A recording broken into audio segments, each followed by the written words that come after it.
Thanks so much, Molly. And let me just add my own welcome to all of you joining us for today's online conversation with Kelly Kapic on the blessings of limitations. I'd also like to thank my own bit of appreciation to our sponsor, Baker Publishing, and Don and Rita Walker for your generosity in making this program possible. We really appreciate you. And we're delighted that so many of you have joined us today. I believe we have over 1,100 registrants, which is great in this busy time of Advent, and just really appreciate the honor of your time and attention. And I'd like to give a special welcome to our first-time viewers. I believe we have more than 100 of you who have signed up, as well as our international viewers joining us from at least 21 different countries that we know of, ranging from Kenya to Canada, Greece to Guatemala, and Panama to the Philippines. So thank you for joining us from across the miles and across the time zones. And if you are one of those international visitors and you have not let us know where you're coming from, please do so in the chat box. It's always fun for us to get to see the range of people who are joining us today. If you are one of those new or first-time people or otherwise unfamiliar with the work of the Trinity Forum, we seek to provide a space for leaders to grapple with the big questions of life in the context of faith, and ultimately come to better know the author of the answers. And we hope today's conversation will be a small taste of that for you today. The topic we're going to consider today, the purpose and blessings of limits, seemed an appropriate one in Advent as we anticipate the incarnation, when God himself took on human limitations for the sake of relationship with finite and frail creatures. But it might also seem a surprising and counterintuitive idea. For while to be human is to be subject to limitations, we all seem to yearn for exactly the opposite. A quick Google search will reveal that the appeal of no limits is significant enough to serve as the title for a movie, a sportswear company, as well as quite a few foundations, nonprofits, and athletic organizations. And even more so, many billions are invested in finding ways of forever extending our productive capacity so that we can do more, achieve more, and demonstrate ever greater impact, functioning like finely tuned machines, relentless and untiring, always maximizing our output, eliminating inefficiencies, imposing our agendas at scale. Our guest today offers a very different vision. In his new work, You're Only Human, he argues that limitations are, in his words, a gift from God and therefore good. And in better understanding and embracing our creaturely finitude, our lives can actually become more expansive and full of love, friendship, joy, and creative interdependence. It's a fascinating paradox, a hopeful prospect, and even a huge relief in an anxious and addled time. And there are few that have grappled with the topic with the theological expertise, much less the energy and enthusiasm, than our guest today, Kelly Kapic. Kelly is a professor of theological studies at Covenant College in Lookout Mountain, Georgia, where he's taught for more than 2 decades, as well as serving on the board of editorial consultants for the Journal of Spiritual Formation and Soul Care. And he's also served as a contributing editor for Cultural Encounters, a journal for the theology of culture. He is the award-winning author, co-author, or editor of more than 15 books, including Embodied Hope, which won Christianity Today's Book of the Year Award in Theology and Ethics, The God Who Gives, The Devoted Life, Becoming Whole, and of course, his most recent book, You're Only Human, which we've invited him here today to discuss. Kelly, welcome. Thank you. So this is fun to be with you. I like the Christmas tree in the back. We're ready to go. Fun. It's great to have you here, Kelly. Thanks. So I have to ask, all of us at various points have had to confront our own limits and our own finitude. But whenever this happens, whether we first realize that, whether it's due to exhaustion or anxiety or old age, or just discovering that someone else is bigger, smarter, stronger, better, faster, whatever it is, rarely is the discovery a pleasant one or a joyful one. Yeah. You have argued that our limits are actually good news reflective of divine design, and you've called it ultimately good for us both individually and communally. So what do you see as the blessings of limitations? Yeah, that's a fantastic question. And the reality is we kind of all know about this reality that we're not God. If we ask, are you God? We all say, no, of course not. But when you look at kind of this unrealistic, unrelenting kind of endless expectations we have, that's where we run into trouble. And so I'm really interested in why is it that the way God made us with our limits is a good thing. And finitude, we've thrown that word around, but it's kind of a newer word for some people, even though it's old. It just means limits in space, time, knowledge, and power. And the reality is we can only be a place, we can only do so much, we can only know so much. So how is it that is part of the good way that God made us? It's not actually a result of the fall or sin. And so I'm interested in kind of trying to help us think through that a little bit. Yes. And so what have you sort of encountered or discovered as the blessings that attend that finitude and frailty? Yeah, it's the simplest way to put it is love. Because the reality is when we're not coming to terms with the dynamics of our limits, efficiency and productivity become our highest goods. Yeah. And love is kind of counter to efficiency and productivity all the time. I mean, I love efficiency and productivity. These are serious values for me. But you can see when they become the highest values, I tend to get isolated. It tends to undermine community. It tends to undermine the common good. And part of what you start to see is some of the good of our limits is that it is actually what fosters relationships with God, with others, even with the earth.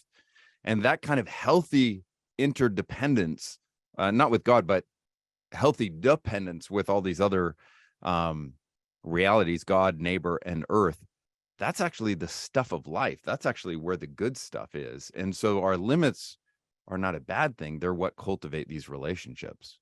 Yeah, that's fascinating. So I want to dig into both love, but also efficiency, and also ask just sort of how you distinguish both in the book and more broadly between a healthy or even holy respect or reverence for limitation, and perhaps just getting a little bit too comfortable with stasis or stagnation, or not pushing ourselves, in that often there could be really a temptation to call a certain amount of sloth or self-indulgence as reference for limits. Yeah, it's a fascinating thing because you have it depends on who you are and what season of life you're in. The reality, to be perfectly honest with you, is most listeners who are tuning in to the Trinity Forum on a Friday afternoon are probably realistically not people who struggle the most with sloth. They tend to be driven people. I could be wrong. These are stereotypes. But interestingly, we're a hardworking crew, Kelly. Yeah. So, I mean, interestingly enough, I feel the same thing. And I would say what I've discovered is I actually think it's the same coin, where on one side is kind of this endless pursuit of productivity and not recognizing our limits, and the opposite side of the coin is sloth. And actually, I think a lot of us struggle with both things, which is why it's complicated. Yeah. So you find a lot of us who are driven will just go. And then what happens is we turn to media, social media, binge watching Netflix, etc. And it's kind of, when we talk about these things, it's interesting to me how often social media is to blame, Netflix is to blame. And I've kind of stopped thinking that. And I think rather than blaming social media and binge watching shows, the more interesting question is, why do so many of us do it? And it's an indirect way of getting to your question, because I actually think we turn to those things because they're basically socially accepted ways to numb ourselves about the endless demands. So in other words, a lot of us who are driven really hard all of a sudden find ourselves jumping into what might be sloth, but it's almost a self-protection kind of thing. And so even high schoolers, it's, so frustrating for parents. But if you can, this is not an excuse, but if you can help understand that teenager is often trying to avoid the endless suffocating demands. So playing the video game is a way of escape. So actually, I think that sloth and the overwork are two sides of the same coin. And the short answer I would say to figure out how to navigate it is you need community, because I don't think we're the best judges of these things. We either think we're letting ourselves off too easily or we're pushing ourselves too hard. So I really do think friends, people that love you and know you, have to speak into that, because we don't just tend to struggle with one of them. We tend to struggle with both of them. Yeah. Yeah, that is a fascinating point. It sort of reminds me, there was a quote I found from Wendell Berry. I'm going to read it. He's like, it's easy for me to imagine that the next division of the world will be between people who want to live as creatures and people who want to live as machines. Mm. And as you were talking about, kind of like as we sort of seek to numb ourselves, there's a certain extent to which we choose some of this.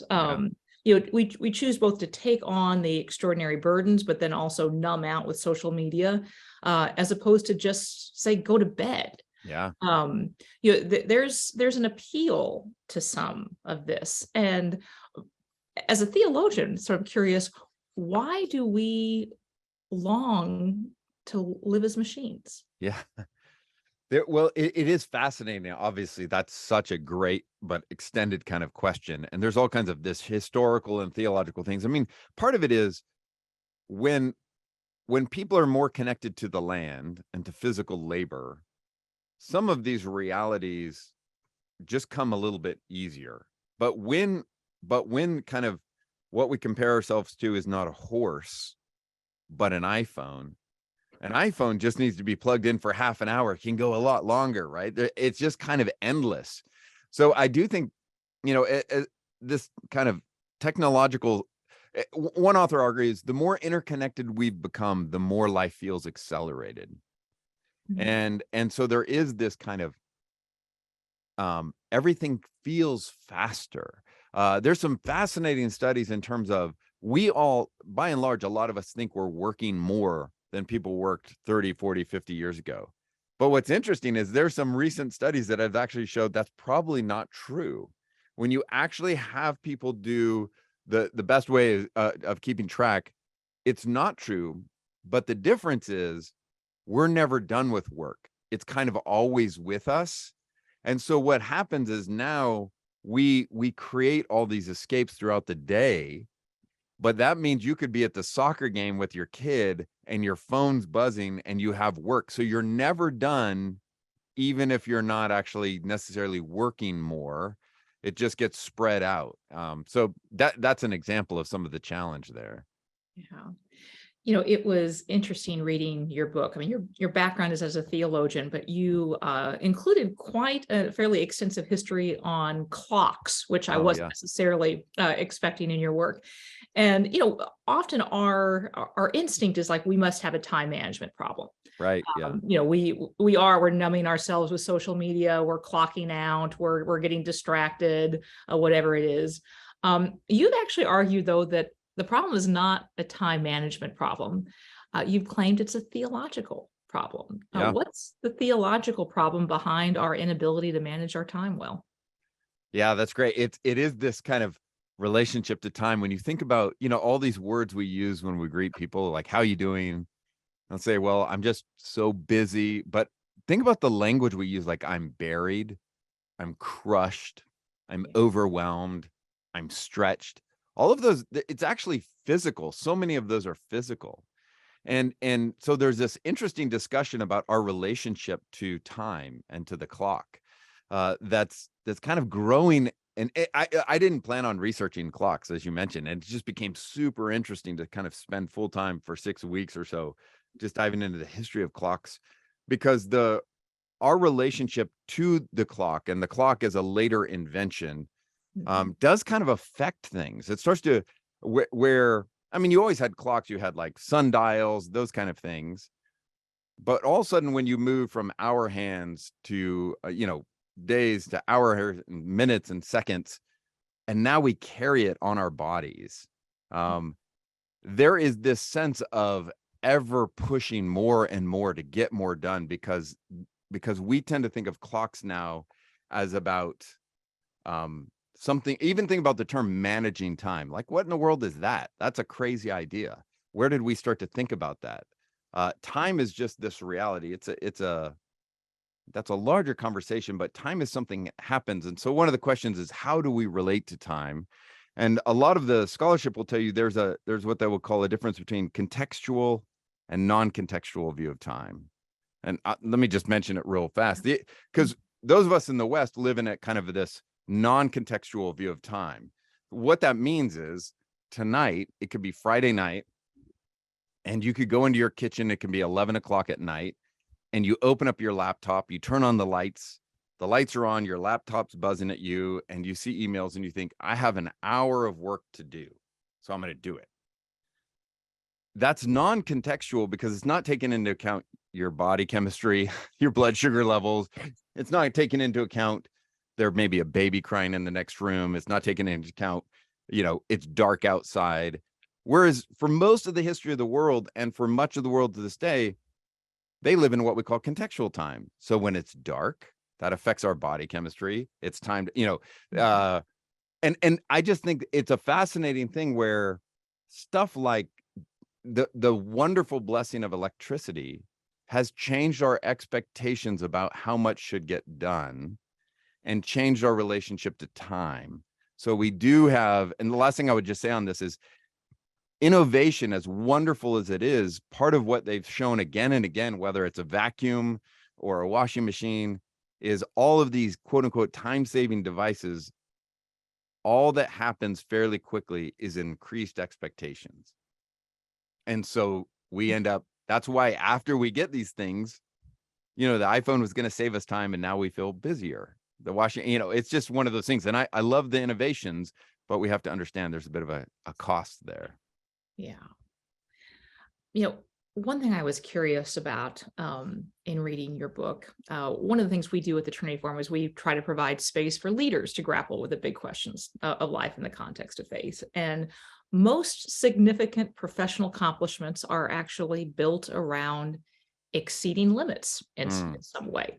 There's structural incentives around constant improvement. There's Six Sigma management techniques to eliminate error, and virtually, certainly any medical or technological breakthrough is doing something new, surpassing what we had assumed previously was a limit. And we're pursuing those goals, inevitably requires focus, efficiency, sustained effort, and drive. So what counsel would you give to leaders who are driven to achieve or are captivated by a problem that they believe they can solve? What does it look like for a leader to embrace limits? That's a great question, because I can imagine someone hearing, especially if they haven't read the book, you thinking, what is this guy talking about? I mean, if you're an athlete and someone tells you embrace your limits, that's a terrible thing to say, right? You're never going to get faster. You're never going to get stronger. You're never going to get better. And you can, if you're going to get better at math or engineering or anything, we do constantly push against our limits. And I'm not naive. I'm fully aware of that. And that's part of the goodness of growth, right? So what we have to wrestle with is, in some ways, when I'm talking about limits, I'm just talking about what it means to be a particular creature with particular strengths and weaknesses, and trying to figure that out. And so we do push ourselves, and you want the doctor who studied, normally you want the doctor who studied more than the doctor who didn't, right? So those aren't bad things. But part of what we have to ask, it gets again to the community. What does this look like? And one of the things I would ask among leaders is, as you encourage yourself and others to grow, is this growth the only thing you're thinking about? Because we're holistic creatures. So if you're so focused in one particular area that all of these other things are falling apart, this becomes a massive problem. Right. So you have to think, it's kind of like you do have companies where someone will devote 14 hours a day to you, but in 3 years they're gone, right? So trying to think through this, even in the book one, there's a section talking about stress and anxiety and the differences. And stress itself, stress is a good gift from God. Where if you hear a lion roar, you can run faster, right? If you're going through an alley at night, you're a little more attentive. There are these things that, even physically we react. Stress is a good gift. The problem is when you take something that's meant to be episodic and make it a lifestyle. And so for leaders, I would encourage them to think, how do you help create rhythms and seasons for your team that honor both seasons of pushing and of rest? Farmers have to work super hard at different times in harvest, but then they don't at other times. It's a different pattern. And the problem is now we just live constantly like it's harvest, and we can feel it. Mm-hmm. Speaking of rest and needing it, you drew a parallel or a connection that I thought was interesting between rest and rich relationship. How is it that rest and basically prioritizing that enables us to have deeper relationships or to love better? Yeah, that's good. I mean, I think rest, there is, in some ways, I let me take it in a slightly different way. I mean, rest is learning to be present. There is a sense in that. So we could talk about sleep, even in light of some of the things we said earlier. And I think there's this really beautiful theology of sleep we could talk about, where the reason we sleep is because God doesn't, right? And that is this ultimate rest of when you're in war, you don't sleep unless you have someone watching over you, right? And then it's safe. Well, Christians sleep because God never does. There's something actually deeply important about the idea of sleep. There is this idea of God making us in this 1 in 7 pattern. Abraham Heschel, this great Jewish author, had written this simple small book called The Sabbath, on the beauty of the Sabbath, or this 1 in 7 pattern that the Hebrew Bible gives this cathedral in terms of time, where we're made to work and to rest. And to get to your particular question, I actually think it's related to the biblical idea of the fear of the Lord. The fear of the Lord is not fundamentally about being scared of God. That can show up occasionally in Scripture, but fundamentally, the fear of the Lord is just living in recognition of God's presence and provision, right? That's why it's the beginning of wisdom and knowledge. And it's interesting, in our day, I think we find being present, which is related to rest, being present so difficult, because we're always thinking of the next thing or things we didn't do. And, think about these Christmas parties we're going to. How often are you fully present there to the person you're talking about? Or are we thinking about the next thing? And I think there's something Christians can offer to this conversation, where actually, by cultivating a slowness and learning to recognize God's presence and provision, to be present with God, amazingly, it helps you to learn to be more present with other people. But you don't tend to get that without times of quiet and solitude. That doesn't have to be days and hours, but I do think there's something countercultural to Christians saying and other people saying, slow down. And the mindfulness movement, I'm sympathetic because they can feel it. You don't even, whether you're a Christian or not, you can just feel we're not being present with people. We need to slow down. We need to be present. Right. That reminds me of something you said in your book that I thought was quite fascinating. Many of our inherent limits are fairly obvious to us. Like, we know about time, our bodily limits are, very vivid to us.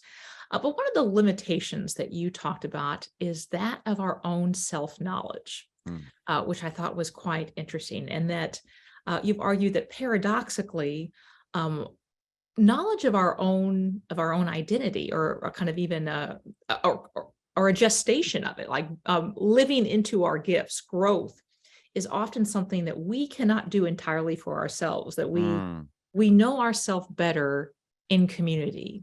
And it's often others that first see and then later call forth who we were made to be.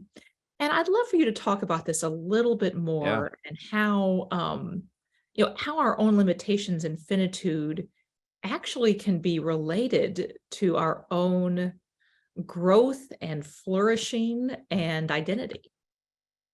Yes, thank you for asking. It's funny. It's one of these things where we're pretty comfortable with the idea, whether or not we practice it, that other people can help us see our blind spots, right? This is part of the goodness of diversity, where Right. we're saying we need to cultivate diversity in our communities, in our workplaces, in our churches, because they help us see blind spots. And that's true. And we need to celebrate and cultivate that. But I think it's actually the similar principle, not just other people help us see our blind spots or the negative parts, but they also help us see gifts that we have that we don't recognize. And I think that surprises people, because they think, no, you know what you're good at. But actually, often our gifts are what, it's not that you don't have to work at them, but they come more naturally. And because they come more naturally, one of the great challenges is we assume everybody else has it. We just think that's part of being human, right? Which makes us judgmental of others and those kind of things. So it actually can be very helpful to have other people speak into our lives and say, hey, I really see this in you. I can't believe that, when you walk up into a group, just so you know, everyone kind of relaxes. You have the gift of hospitality. And I don't know if you realize that, or you look at a problem in a different way than the rest of us. And it's so good having you in meetings, because you see things the rest of us don't. There's something about speaking that into other people's lives that's a tremendous gift, and can bring some confidence. We're so worried about making people arrogant, but actually it's so affirming, right? There's something beautiful, and especially with all this pressure in our culture, know yourself, be yourself. Mhm. The internal world is a lot more complicated than that. So we need ourselves and others to navigate this. Yeah. Yeah, as you conclude your book, you give several different suggestions or guidelines for what you call living faithfully with Mm, infinitude. And they're excellent, but I wanted to ask you about one in particular, which was lament and gratitude. mm, And you encouraged your readers to practice both simultaneously, yeah. um, rather than picking between the two of them. And so I wanted to ask you, um, what lament and gratitude have to do with living faithfully with infinitude and Mm, better loving others? yeah, that's good. I think as Christians, we are constantly tempted to lie. um, I think we're constantly tempted to lie, primarily about two things. One is how hard or complicated things are. We're tempted to just make it's all great and plastic, or it's all terrible, whatever. We're tempted to lie about how things are, and we're tempted to lie about how good God is.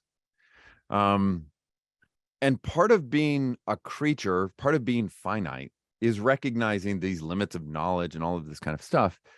But what this looks like in a healthy kind of way is learning to cultivate this sense of, when you see hard things, you talk to God about them.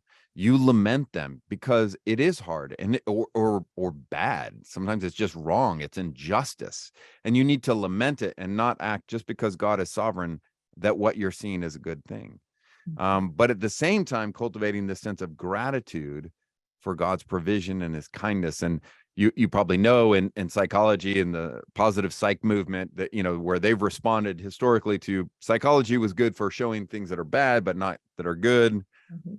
And anyways, you know, Robert Emmons at UC Davis was one of the leaders on gratitude studies. And they've just shown, and this shouldn't surprise us as Christians, cultivating a sense of gratitude, even making a gratitude journal of, 5 to 10 things every day for a month, has all these physiological benefits. People tend to sleep a little better. Their blood pressure goes down. It's all this kind of thing. So, but I think we choose between those, and that's where we get into trouble. It's kind of like, my wife is thankful for her job and all these things she gets to do, and her tremendous gifts and responsibilities. And so she's thankful, but there's still so much sexism in our world. And she should be able to lament that, and when it affects her, and say the good things. She doesn't have to pick between those. And that's kind of what I'm trying to argue for. That is a way of recognizing our creaturely finitude Mhm. is we don't solve it, we don't know it all, but we do go to the one who does. That's great. Well, there are quite a few questions that have come in from our viewers. And for those of you who are joining us for the first time, you can not only ask a question, but you can also like a question. And that helps give us a sense of what some of the most popular questions are. So they've lined up here one question from Derek Sherman. And Derek asked, in what ways does technology shape or misshape our notion of creaturely limits? Is there a way that technology might actually help us with accepting and living within our limits? Yeah, that's great. Technology is a funny thing because when we use the word technology now, we tend to think of like digital things, right? And iPhones or whatever. But creating a hoe, creating a hammer, any of that, these are a pencil is a technological innovation. So technological innovations are tremendous gifts. And even those employing them, recognizing that how they've been given to us, how they can help us, I think those are great. But he's right about this question of how they are shaping or missshaping us. The question is, are we recognizing it? And I do think unintended consequences are things we need to try and think about as they're happening so that we're more aware. And I would say, without getting into a long thing, one of the simple questions is, do you find your use of a particular technology makes it more or less difficult to be present with people? Right? If you're finding that it makes it more difficult to be present with people, then you're probably being misshaped by it. Those kind of things. Does it foster relationship? Does it foster, well, and even a better word than relationship is shalom. Does this technology help with shalom or not?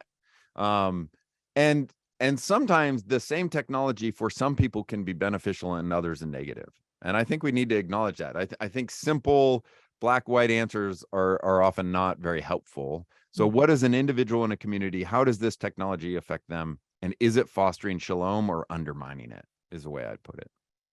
That's great. Our next question comes from Timothy Gulick. And Timothy asks, why do you think that community is so desired, but not experienced as much now as it's historically been? It is fascinating how community is desired and we long for it. And, what was that? It's not Bobo's in Paradise, but the sociologist who wrote the book Bowling Alone, right? Yeah, this idea of there has been this cultural shift where you used to go to bowling leagues, you used to be part of Kiwanis Club, you used to do these kind of things, and you had community. And one of the most stable of those were religious organizations. And that has become less and less. It is fascinating that since COVID, there is this sense of both the desire to be alone and a sense of the problems with isolation, both of those. And I do think humans, we are made for, even introverts. I'm not trying to make light of it. I don't think we all need to be extroverts, but even introverts need other people, right? There's something about that. Just before you and I came on, I was watching the World Cup, and it's amazing kind of the significance of these communal kind of things. And you and I were talking about in Croatia, everybody's leaving their house right now to celebrate because they want to be with others. They don't want to do it alone, but so many people, there's something about us humanly. And I think that's the way God made us. I mean, we do need solitude and we do need community. And when we only have one of those, we have this internal sense that something's off. Makes sense. So an interesting question from Rachel Sawinski. And Rachel says, I'm deeply involved in disability rights advocacy following a 1997 disabling motor vehicle collision. I've often thought of disability as a consequence of human sin in general. An emerging trend among disability rights advocates is promotion of disability as a natural biodiversity to be embraced among all human diversity. Please share your thoughts on the diversity of human disability. Oh, I know that's a fantastic, really hard question. Because my views on some of this have evolved, have changed somewhat over the last 10 to 15 years, particularly because my wife dealt with cancer and then has dealt with chronic pain since 2010. And I ended up writing a book called Embodied Hope on pain and suffering. And in the research on that, like she mentions, I ended up digging into a lot of kind of Christian ethicists, even friends that have really thought carefully about what's often called disability and thinking through that, because there has been a temptation sometimes in Christian theology to confuse difference with problem. So, and so insofar as that's the case, I do want us to be very careful, right? It's kind of like dyslexia and dysgraphia are serious challenges when you're living in a Western world that puts so much emphasis on reading and writing. But for most of the world and the history of the world, that's not a problem at all, right? And often people who have these issues have other kind of gifts that were so needed. So it was just difference.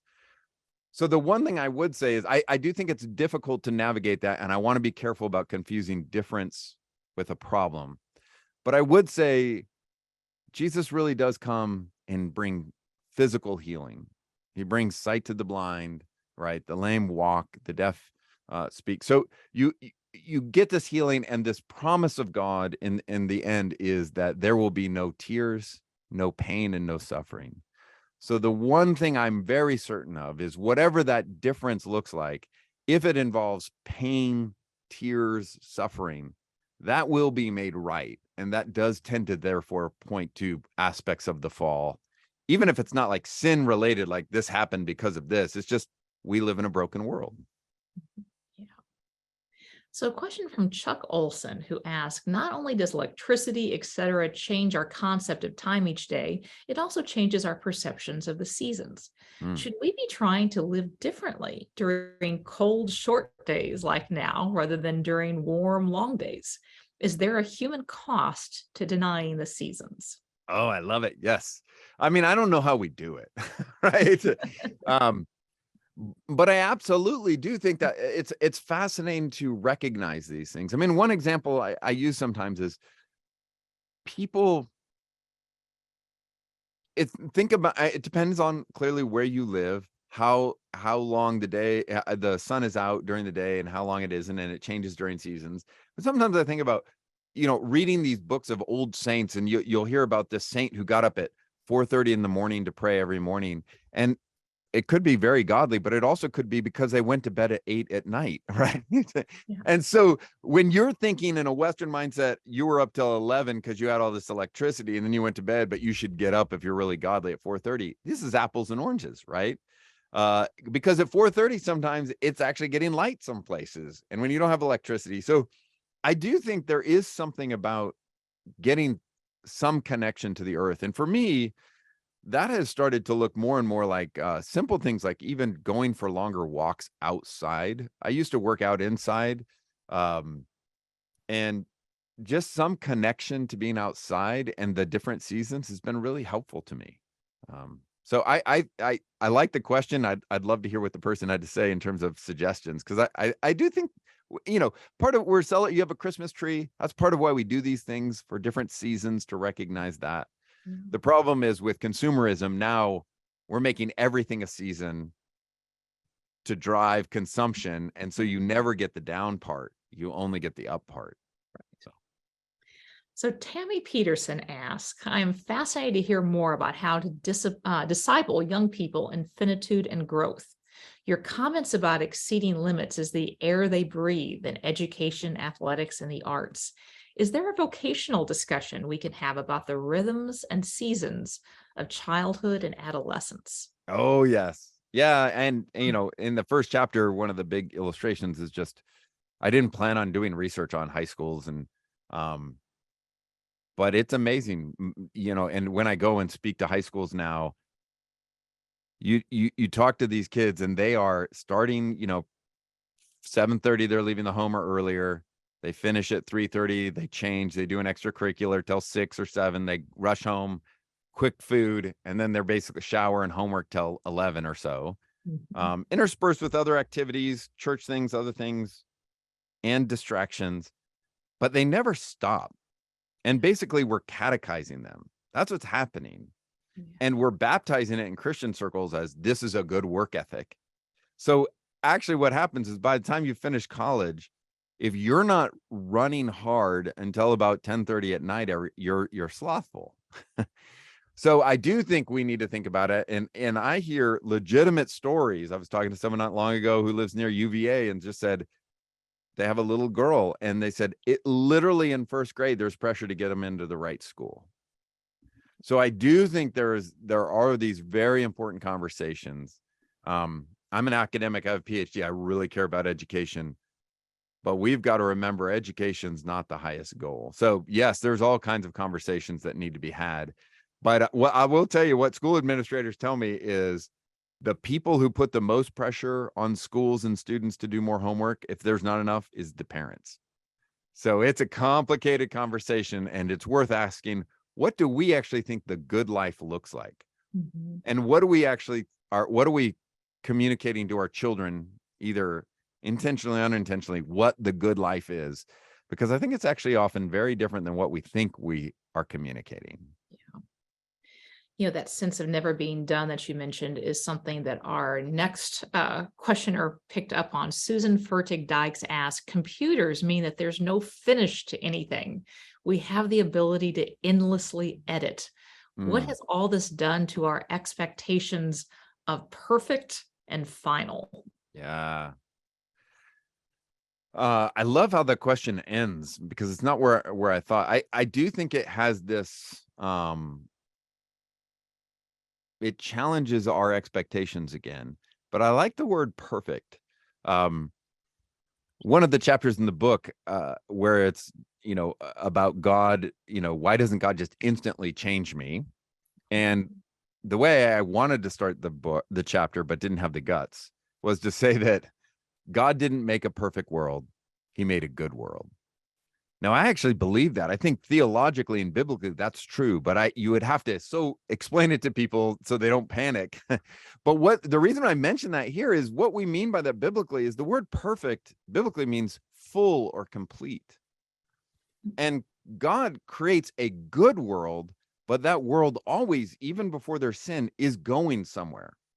It's kind of like when you read in Hebrews that Jesus, through his suffering, became perfect. You're like, wait, wasn't he always perfect? Well, he was always without sin, but he's becoming full or complete in this particular task and calling.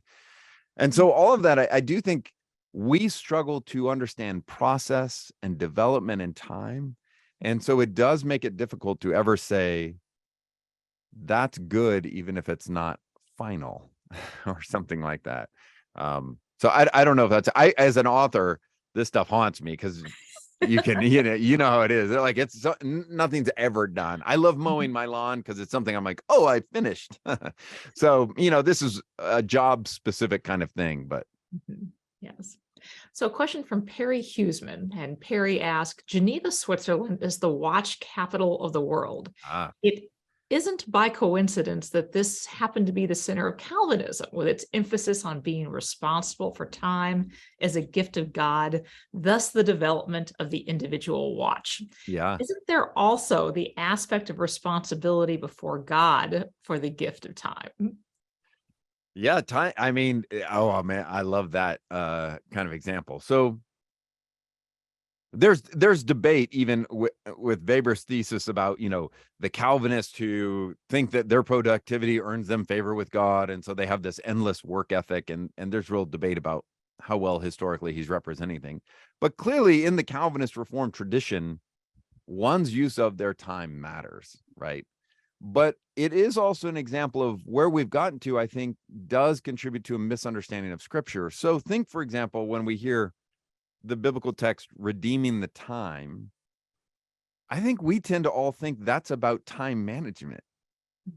And there's real reason to say that's not what that biblical text is primarily about, but it is in our world of efficiency and productivity. We're bringing that to the biblical text and now using that as a text to justify and cause guilt and shame about how productive you are. And and so that's a massive kind of issue for us to think about. So yes, we need to use our time with care, but I'll just give you one example. I think, you ask most Christians, do you think we should pray more? We all say yes. And then I say, do you feel guilty for not praying more? They say yes. But actually, I think there's a strange thing where you have to have the courage to pray, because praying feels so inefficient, so non-productive. And the truth is, we don't think it's doing anything. So we know we're supposed to do it, we do it, but it's not doing anything. And if you're supposed to redeem the time, you better, even if you're praying, then that better be a checklist. It's not about cultivating this communion with God. Similarly, yeah. So I have just found that kind of push to redeeming the time tends to get justified in terms of task done, not people loved or shalom fostered. Yeah, that's great. Lane Wetzel asks, now Lane says, "Hi, Kelly, I am 28 and often conflicted between the amount of things I want to accomplish in my life and allowing myself grace that they don't have to be done right now because hopefully I have many more years left in my life to do them. How do you balance these two?" Mm, great question. As a college professor, one of the wonderful temptations we have is you can get a 20-year-old, 18-year-old, 22-year-old, and you can get them going. It's exciting. You're like, you can change the world. And this is, and it's wonderful. And there's some truth to that. And you can get them really fired up. And then they go out. And by the time they're 28 or 30, they're about to die. And then they often are bitter, burned out, and frustrated. So part of it is this challenge of recognizing our lives genuinely matter to God and to others. We really do. And we really can and do make a difference. But we're also just particular people with particular strengths and limits. And so I do think there is something about embracing this kind of 28 is different than 18, but it's different than 48 as well. And again, I keep going back to community. I think we need to cultivate these communities that allow us to speak about these things like, I really want to do this and I want to do that. And others can help us think through, why don't you do this? But doing this is not doing that. So I think one of the things we struggle with is the unspoken, because by doing one thing, we're not doing something else. And none of us want to say that. So we just keep adding, right? And you can't. So the maturity comes when you realize, I'm going to do this. And that means I'm going to close the door on this thing. And that's okay. It's not bad, but that's hard. So I'm going to ladle two questions on top of each other. One is from Gordon Cloak, and Gordon asks, how do Sabbath observance and related spiritual practices and liturgies help us live within our limits and structure our time and priorities? And somewhat relatedly, Emma Osborne asks, how does your thesis on limitations and finitude differ from Christian humility?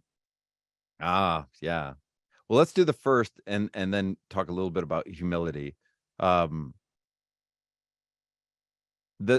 part of it's interesting if you talk about Sabbath in certain Christian settings where they have a history of legalism with Sabbath, as soon as you mention the word or the Lord's day or a day of rest, there's just like this dread, like, oh, you're just adding.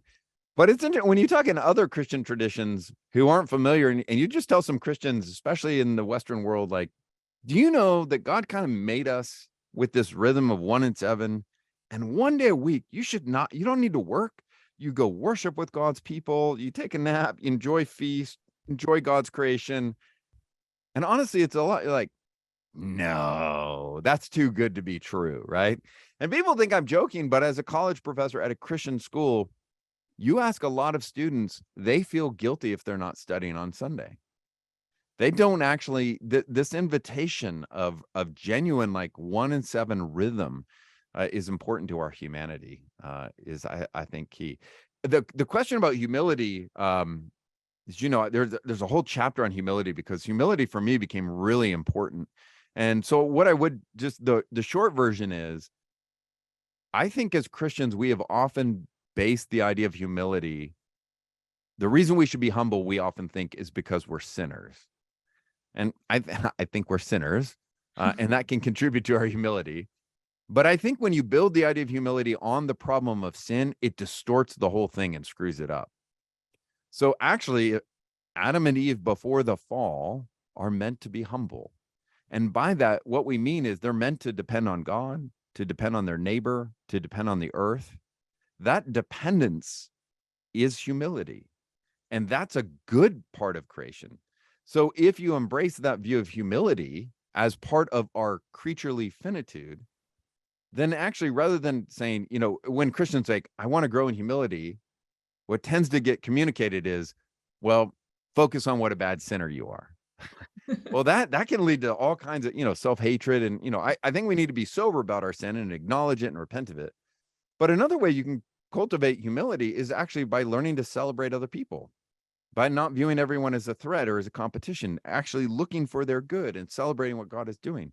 So I actually do think these things are related to affirming our finitude allows us to celebrate others in a different way. Kind of Bonhoeffer, the way he said it is, our dependence is part of the goodness of creation.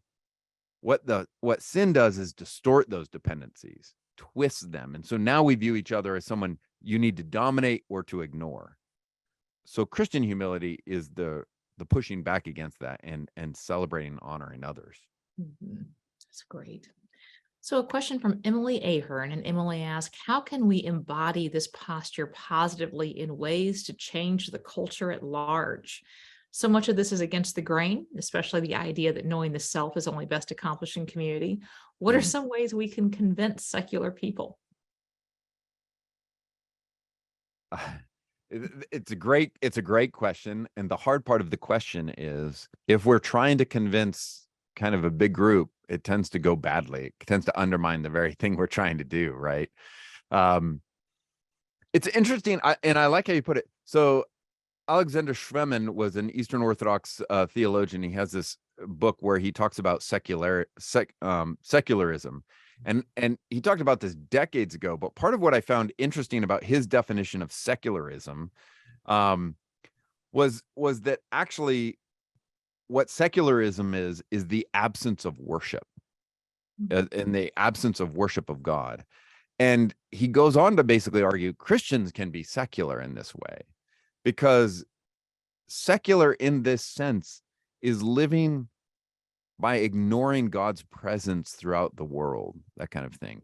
And so I think rather than being weird Christians and saying weird things and always, but just this authentic naturalness of our lives are lived before God. It's not weird to mention God. You don't have to be strange about it. But also the kind of choices we make. And this is one of the challenges Christians struggle with, is when power seduces us, this vision doesn't work. But right now, including in a lot of our Christian circles, the way to change is to grab power. And so it really has distorted Christian understandings of the virtues and classic virtues like humility. I just read the other day, just yesterday actually, of a pastor I kind of respect who belittled someone I know for publicly apologizing about something. And I thought, what has happened to us? But it's a platform and it fits with a particular narrative. And so I think we're just being hurt by this. So the strange answer is smallness in some ways is better. I mean, it changes small. Kelly, thank you. This has been rich and fascinating. And in just a moment, I want to give you the last word. But before that, a few things to share with each of you. Immediately after we conclude, we'll be sending around a feedback form to all of you who registered. We really welcome your feedback. We read every one of these. We try to incorporate the suggestions to make these programs ever more valuable and rich.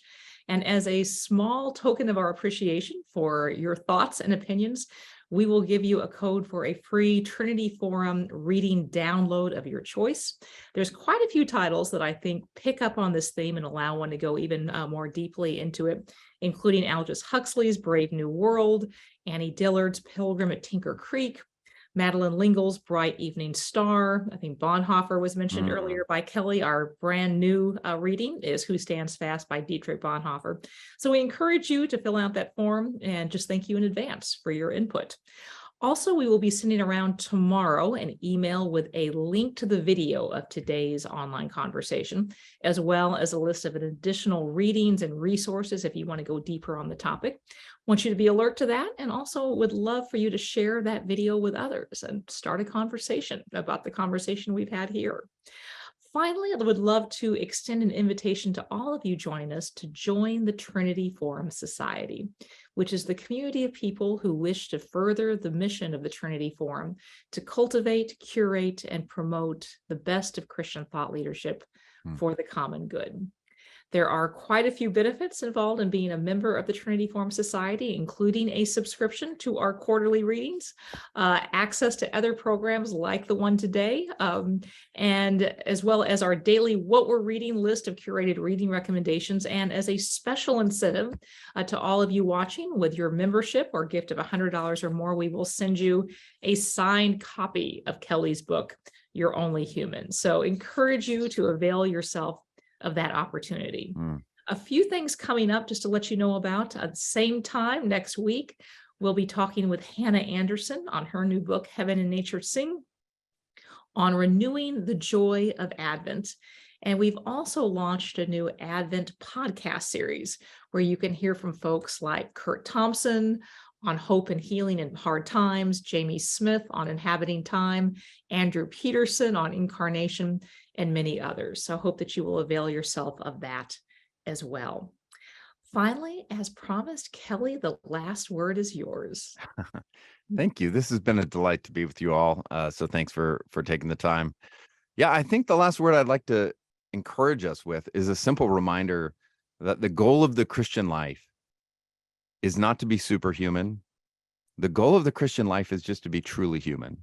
The goal that we're about is not something bigger, greater, grander. The God of creation loves what he made and doesn't love the sin that distorts it. But he doesn't hate our bodies. He doesn't hate the earth.